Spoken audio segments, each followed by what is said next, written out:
संत कवि भीम हुए।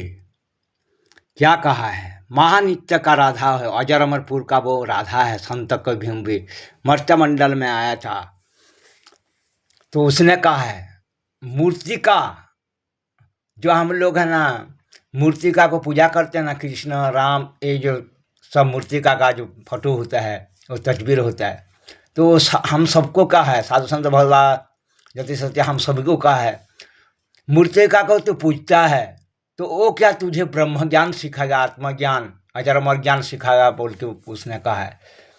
और कहा हम सभी मानव लोग का कहा है, वो तुझे ब्रह्म ज्ञान नहीं दे पाएगा, आत्मज्ञान नहीं सिखा पाएगा, प्रभु को प्राप्ति नहीं कर पाएगा, वो तो एक पुतला है बोल के कहा है। सच भी कहा है, वो कैसे हमको हमारे साथ बातचीत थोड़ी ना कर पाएगा, वो हमको ब्रह्म ज्ञान, आत्मज्ञान, अजर अमर ज्ञान थोड़ी ना सिखा पाएगा, नहीं भी सिखा पाएगा, इसलिए वो ऐसा कहा है।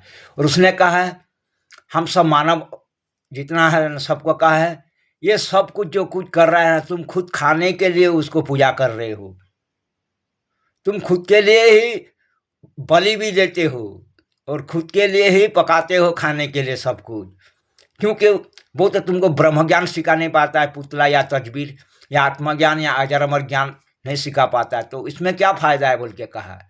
और उसने कहा है जिसका प्राण है, जैसे कि हम सारे लोग का जीव है, प्राण है, तो अपने पिता माता का संग प्रभु समझ कर सेवा करो, गुरुदेव जो जिसका विद्या सीखते उसको सेवा करो, प्रभु समझो, मालिक को प्रभु समझो, बड़े भाई बड़े बहन को, छोटे लोग को, और जितना दिखाई दे रहे हम सब लोग को प्रभु समझ के, और उनके पास से तुम बातचीत करोगे तो उन लोग मुसीबत में तुम्हारे काम आएंगे, क्योंकि वो जिंदा प्रभु है, अलेख महिमा है। तुम जिस प्रभु को है ना ध्यान करते हो, पूछते हो, वही प्रभु, प्राण जिसका है वही संग है। और उसके पास से देखो तुम खाना खाने के लिए भी पा पाओगे, कर्म भी पा पाओगे, काम करोगे तो काम भी देगा, वस्त्र खरीदने जाओगे वस्त्र भी देगा, और ज्ञान भी सिखाएगा, विद्या भी सिखाएगा। तो जितने लोगों के पास प्राण है ना उसको प्रभु समझो। और पुतली में ये जो है ना पुतला है, ये जो तस्वीर है, इसमें तुम बाय मत हो, ये सब मूर्ख कर्म है बोल के उसने हम सभी को सिखा दिया है। ये बात भी 100% सही बात है। हमने भी खुद देख लिया, जब तस्वीर को पूजा कर रहे थे, मूर्ति को पूजा कर रहे थे, तब हमारा उतना ज्ञान नहीं था और परमानंद सुख नहीं आता था। जब हमने जाना, पिता माता को संग भगवान माना, गुरु को संग भगवान माना, मालिक को भगवान माना, बड़े लोग को भी भगवान माना, और सबको भाव प्रेम किया, अब यह हमको सुख में आसक्ति में होना पड़ता नहीं, दुख में चुरमार होते नहीं हैं हम, और हानि में दुख नहीं करते, लाभ में गर्व अहंकार नहीं आता है हमको। और अभिशाप वरदान में कोई अभिशाप दे तो भी हमको क्या नहीं लगता है, प्रभु मर्जी जानेंगे, हमको क्या लेने का है, प्रभु को हम समर्पण होकर चलते हैं। वरदान में भी गर्व अहंकार नहीं आता है, जन्म मृत्यु में भी हमको डर भय नहीं लगता है, हम आपको अजर अमर मानते हैं। ये शरीर तो एक वस्त्र है, कभी ना कभी जाएगा बोलते हैं। सुख सुख का काम कर रहा है, दुख दुख का काम कर रहा है, हानि हानि का काम कर रहा है, लाभ लाभ का काम कर रहा है, अभिशाप अभिशाप का काम कर रहा है, वरदान वरदान का काम कर रहा है, जन्म जन्म का काम कर रहा है, मृत्यु मृत्यु का काम कर रहा है बोल के जानते हैं। अपने आप को हर पल अजर अमर समझते हैं, ब्रह्म में लीन होकर रहने वाला समझते हैं, अमृत परंज में प्रभु का प्राप्ति हो गया। फिर ये सब कुछ किस लिए हमको प्राप्ति है? सदगुरुदेव के अकलनावाद कृपास्वान कर दया से, शासन भवा ज्योति सती के दया से, पिता माता के सवाग के कृपास्वान कर दया से, बड़े लोग के कृपास्वान कर दया से, गुरुजनों के कृपास्वान कर दया से, प्रभु के कृपास्वान कर से प्राप्ति हुआ है।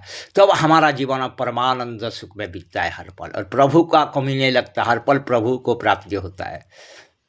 हमारा प्यास आदि मध्य अंत काल का रूप का बुझ गया, हमारा भोग बुझ गया, आदि मध्य अंत काल का रूप और रूप का हमारा रोग मिट गया। ये सब की कृपा आस्वान का दया से, ये सब के जो प्राण है ना, ये लोग के पास से ये सब कुछ सीखा, चाहे छोटा हो या बड़ा हो। अलेखपुर भुवन है, यहाँ पे कोई छोटा नहीं कोई बड़ा, सब हम समान, प्रभु ही सब रूप में है, और उसके पास प्राण है, हर विद्या उसको मालूम है, हर मुसीबत से वो रक्षा करने के लिए हमारे पास हर पक्ष है, और सिखाने के लिए अपनी तरह बनाने के लिए। आज इस कृपा आस्वान का दया से हम हो पाया। बड़ा बड़ा संकट भी आता है, हमको फिक्र नहीं लगता है, क्योंकि प्रभु हमारे असंभव को संभव करने वाला प्रभु है, पिता माता के रूप में, गुरुजनों के रूप में, हर रूप में है। संग प्राण लेके है हमको मदद करने के लिए, रक्षा करने के लिए, खुद के जैसे बनाने के लिए, फिर किस बात का फिक्र है हमको। तो अभी परमानंद सुख जहाँ भी जाते हैं हर पल मिलता है।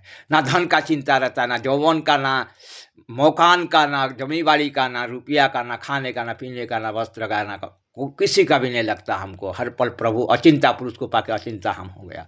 उनके चरणों में सब कुछ समर्पण कर देते हैं, हर पल परमानंद में विचरण करते हैं।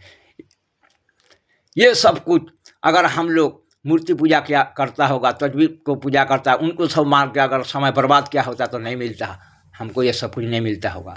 पिता माता को सेवा किया, गुरुजनों को सेवा, बड़े लोग को सेवा किया, साधु संत भाव से सब जितने लोगों के पास प्राण है, जीव है, उन लोग के बाद माना सेवा किया, तो फिर हमको परमानंद सुख मिला। ब्रह्म में लीन होकर हम रह पाते हैं, अमृत मरल में आ गया। ये सब रूप में ही प्रभु संग है, रूप में भी और में विद्या में भी है। उनको मानोगे तो प्राप्ति कर भी, कोई भी प्राप्ति कर पाओगे, क्योंकि अकेला प्रभु किसी का नहीं, सबका है, सबको अपनी तरह वो बनाते हैं। चलो बड़े भाई सिर झुका के सबको, बड़े लोग को, छोटे लोग को आशीर्वाद, भाव प्रेम से अकलनाबाजी आदि मुद्रा रूप में